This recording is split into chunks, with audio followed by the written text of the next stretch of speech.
আজকে আমার পাশের বাড়ি একটা দাদার মেয়ের অন্নপ্রাশন ছিল, তো সেখানেই আমরা গেছিলাম। মা গেছিলো, ভাই গেছিলো আর আমি গেছিলাম। তো চলো সেখানে গিয়ে আমরা কি খাওয়া দাওয়া করলাম, কি করলাম সবটাই তোমাদের সাথে শেয়ার করবো। তো প্রথমে তো গিফট নিয়ে চলে গেছিলাম দাদার বাড়িতে, আর দাদার বাড়িতে গিফটটা দেওয়ার পরে এই পুচকেটাকে দেখতে পাচ্ছ, এরই আজকে অন্নপ্রাশন। এখানে দেখলাম ম্যাঙ্গো জুস দিচ্ছে, তো সেখান থেকে একটু ম্যাঙ্গো জুস খেয়ে নিয়েছিলাম। এরপর দেখলাম সবাই মিলে সবাই ফটো তুলছে, তো আমি আর বাদ যাই কেন, আমিও একটু ফটো তুলে নিলাম। একেবারে মেন কোর্সে যাওয়া যাক। প্রথমেই দিয়েছিল চানা মশলা আর রাধাবল্লভী। তো চানা মশলার সাথে রাধাবল্লভীটা খেতে না দারুণ লাগছিল। এরপরে চলে এসেছিলো ভাত, ভেজ ডাল আর ঝুড়ি আলু ভাজা। তো ঝুড়ি আলু ভাজার সাথে ভেজ ডালটা দারুণ লাগে। তোমরা কে খেতে পছন্দ করো অবশ্যই কমেন্টে জানিও।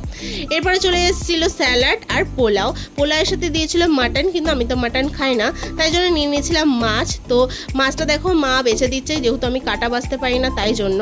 তো দেখো মাছ খাওয়ার পরে চলে এসেছিলো চাটনি, পাঁপড়, দই, মিষ্টি। তো চলো এইসব খেয়ে আমরা বাড়ি যাই। তোমরা চ্যানেলটা সাবস্ক্রাইব করো।